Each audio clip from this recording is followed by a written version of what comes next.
Maayong adlaw sa tanan. I'm AMELIA Ada BUCOG, one of the elders from All Nations Christian Ministries Incorporated or ANCMI. I will be sharing to you one of the messages for this Holy Week celebration here at the DXDC 621 RMN Davao City. Holy Week na usab. So panahon nga hinumduman nato og huna-hunaon pag-ayo kung ngano si Jesus Christ na tawo, nagkinabuhi, namatay o nabanhaw. This is the gospel story o ang ebanghelyo nga muusab, nakausab ug kanunay nga muusab sa atong mga kinabuhi for the better. Today we're going to reflect on this theme. Forgiveness, the key to freedom. O ang pagpasaylo ang susi sa kagawasan. Our message is inspired by a powerful moment in the last hours of Jesus, which is recorded in the New Testament scripture sa Luke 23:24. Kini ang pinakauna nga gisulti ni Jesus sa nailhan nato nga 7 last words niya before his death. In this verse, hanging on the cross, Jesus says, "Father, forgive them, for they do not know what they are doing." Just imagine that. Sa panahon kung diin si Kristo gibugal-bugalan, gibunal-bunalan, ug dayon gilansang sa krus, he prayed for the forgiveness of his enemies. That's the heart of Christ. And from his example, we're going to talk about what forgiveness means and how through it we can set ourselves free. So let us start with our first point. Forgiveness is a form of freedom. Ang pagpasaylo dili lamang sugo sa Ginoo. It is a gift that brings freedom. You've probably heard this quote before. To forgive is to set a prisoner free and discover that the prisoner is you.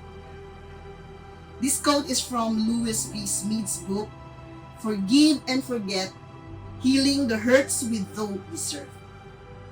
When we hold on to anger, resentment, or pain, we're not punishing the person who hurt us.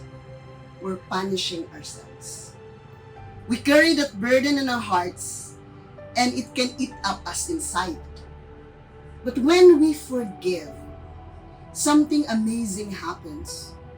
We're the ones who get released. It's like taking off a heavy backpack you don't realize you were carrying. And what is forgiveness in the Filipino experience? No alang sa ato nga mga Pinoy, ginahatagan nato og bili ang atong pamilya o ang community. Our lives are tightly woven with our parents, our siblings, our neighbors, and even extended relatives, no? Siglagyo na sila, sigasa sila. But even in these tight relationships, conflicts happen.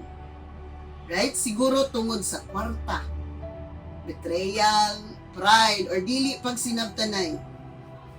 Ug kung kini nga mga issue wala masulbad, mamahimo kining samad nga mulungtad sa taas nga panahon. No, I know families who haven't spoken to each other for decades. Friends who used to be inseparable now ignore each other because of past hurts. So we carry those wounds like medals, fruit that we've been wrong. But what if, instead of carrying the hurt, we choose to forgive? What if we decided to let go? That's when healing begins. Not just for the relationship, but for our hearts. Sama sa storya sa kinabuhi ni Corrie ten Boom. No, nakadungog na ba mo sa story ni Corrie ten Boom? She is a Dutch woman in the Netherlands who helped many Jews escape from the Nazis during World War II. No, during sa time ni Hitler. She and her sister were eventually caught and sent to a concentration camp. Unya dito namatay ang iyang igsuon. Years later, when Corrie was invited to speak in one of the churches, kini nga usa sa mga prison guards who had been cruel to them approached her and told her who he is. Ug nangayo og pasaylo kini kaniya. At that moment, Cory struggled. How could she forgive someone who caused so much pain? Apan na hinumduman niya ang pulong ni Jesus. Father, forgive them. So she chose to forgive, and when she did, she said it was like a burden which was lifted from her. Wala lamang siya nakalingkawas gikan sa kaligot-got, apan nakalingkawas usab siya sa pagkapiniriso sa iyahang kagahapon. And this brings us to the next point of our message, which is forgiveness is a step toward healing. Forgiving someone doesn't mean you're pretending nothing happened. Unless masukista ka, no? Pwede masakit pero kalahon. It doesn't mean what they did was okay. Yeah, some people really hurt you and really ruin your life. What it does mean is that you're choosing healing over hate. So, imong gipili ang kaayuhan kaysa sa kasuko o kaligot-got. And it's a process. And sometimes, it takes time. But every step toward forgiveness is a step toward freedom. And here's a simple example. Dunay usa ka bata na nangawat gikan sa iyang lola ug nakonsensya kaayo siya. Mao nga dili siya makatulog sa sulod sa pipila na kaadlaw, pipila na kagabi, nag-alingasag gyud ang iyang kalag, no? He kept avoiding her grandmother. Dili siya, maulo siya makigstorya, maulo siya makigharong sa iyang lola. Ug sa dihang nakaako na siya sa pagsulti sa kamaot tuuran, ug nangayo og pasaylo sa iyang lola. You know what the grandma did? His grandma hugged him and said, "Anak, gipasaylo ko na ikaw sa dihang nahibaw-an ko ang imong sala." Human niini ang bata nakatulog na pag-ayo. Ka-experience po siguro tasama ni Ana, no? And it gave us peace. So forgiveness lifts the weight off our hearts. This is connected to the next point, which is unforgiveness keeps us in chains. So ang dili pagpasaylo daw nakahipahimo nga mabutang ta, nakarehas ta. And unforgiveness is like carrying a bag full of rocks every day. No, ginapas-an nimo at first, murag naanad na ka. But over time, it gets heavier. Murag bugat na, di na kaya bitbiton. Di nakakalakaw sa kabugat sa imong gipasan. And it drains your energy. It steals your joy.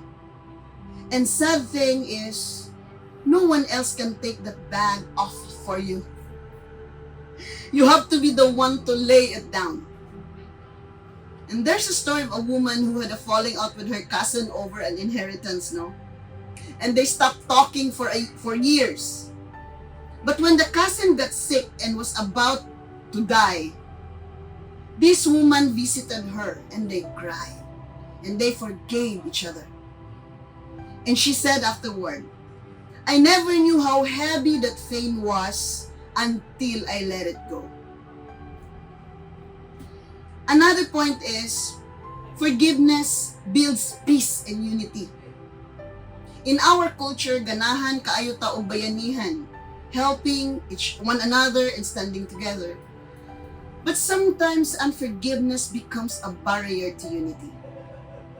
Nakadungog ko og mga barangay nga nagkabuwag-buwag, gaaway-away tungod sa mga gamay nga mangutang. Unya, nagkahiusa kay adunay krisis. Sama sa a fire burned several homes and people who hadn't spoken in years suddenly helped each other again.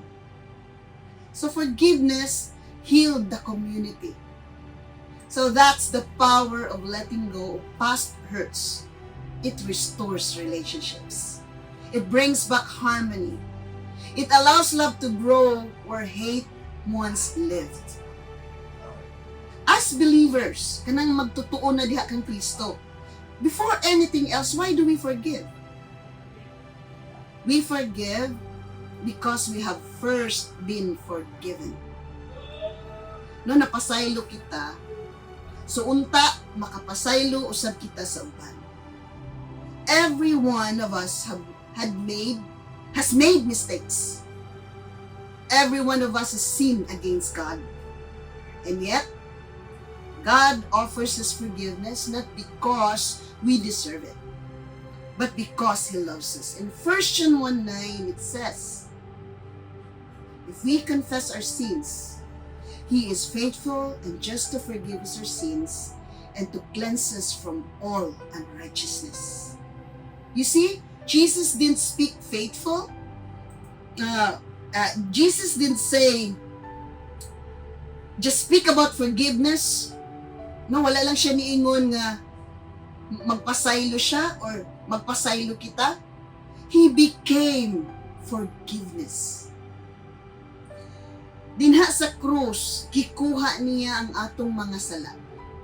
Kitaon ta tong malansang. But because Jesus took our sin, He said, I love you enough to pay the price. Aduna kay bili kanako, you are worth it. And because we've been forgiven, we're also called to forgive others. And so the last point of our message is, forgiveness is a choice that leads to freedom. In the end, forgiveness is a choice. Walay makabugos nimo nga mo pasaylo. But know this, when you choose to forgive, gipili nimo ang kagawasan. Imagine a person who's been locked in a prison cell for years. One day, the warden comes and says, makagawas ka na. But the prisoner says, no, dili ko mo gawas. Dili ako. A person who refuses to forgive is like that prisoner. That's what we do when we refuse to forgive. We stay in a prison that we have the key to unlock. Katawanan, no? So today, maybe there's someone you need to forgive. Maybe it's a family member. Maybe it's a friend. Maybe it's yourself. Don't wait for the right time. Don't wait for them to say sorry first. Choose freedom. Choose healing. Pilia ang kalinaw. Jesus showed us the ultimate example of forgiveness. In the middle of suffering, He chose mercy over revenge. And through His grace, we're able to do the same. Forgiveness isn't a weakness. It's a strength. It's not losing, it's winning your peace back. Dili lamang kini paghatag og kagawasan sa uban, apan mao kini ang paghatag og kagawasan kanimo. Let us pray. Father God, we thank you, Lord, for sending your Son, Jesus Christ, to die for us, to save us from our sins. I pray, dear Lord, that those who are listening right now, Lord, will be able to make a positive response, oh God, to the gospel of Christ.